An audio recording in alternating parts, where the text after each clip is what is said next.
এক গ্রামে রহিম নামে এক গরিব কৃষক বাস করত। মহাজনের থেকে টাকা না পাওয়ায় সে জমি চাষ করতে পারল না। তাই সে তার বউ রাবেয়াকে বলল, মহাজনের থেকে কোনো টাকা পেলাম না, অথচ ফসল বোনার সময় চলে যাচ্ছে।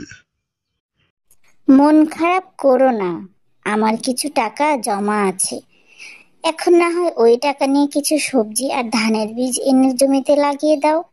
কৃষক রাবেয়ার থেকে টাকা নিয়ে বাজারে গেল ধানের আর কিছু সবজির বীজ আনতে।